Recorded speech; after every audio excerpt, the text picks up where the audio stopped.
Hello everyone, welcome back to my channel. এখন বাজে সকাল 6টা আর আজকের শ্রাবণ মাসের প্রথম সোমবার, তাই আমি বাবার মাথায় জল ঢালতে যাচ্ছি। স্নান টান করে রেডি হয়ে নিয়েছি, এবার বেরিয়ে পড়বো। আর এই বেরিয়েও গেছি।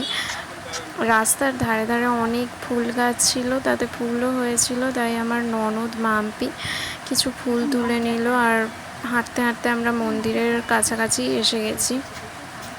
এই যে দেখা যাচ্ছে মন্দির, আর মন্দিরের এই পুকুরে সবাই স্নান করে কিংবা হাত পা ধুয়ে পূজা দেয়। আমরা যেহেতু স্নান করেই গেছিলাম, তাই হাত পা ধুয়ে পূজা টুজা দিচ্ছি। আর এখানে এই যে ছোট ছোট গোপাল ঠাকুরগুলো দেখছো, এগুলো না অনেকে মানসিক করে যায়, তো তারা হচ্ছে এই গোপালগুলো দিয়ে যায়।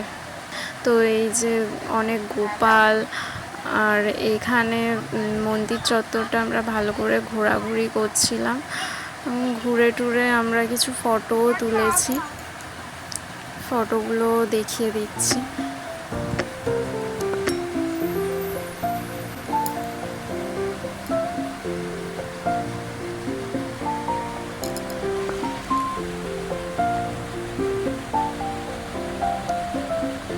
আর ফটো টটো তুলে এখন আমরা বাবার আরেকটা মন্দিরের বাইরে এই ঠাকুরের ভোলেনাথের মূর্তিটা ছিল, তো এখানে প্রণাম করে আর আমরা চলে যাচ্ছি বাড়ির উদ্দেশ্যে। তো এটাই আমার এই চ্যানেলের প্রথম ব্লগ ভিডিও। তো যদি ভালো লেগে থাকে তাহলে শেয়ার, সাবস্ক্রাইব, লাইক করে দিও। আর সবাই ভালো থেকো। Bye bye.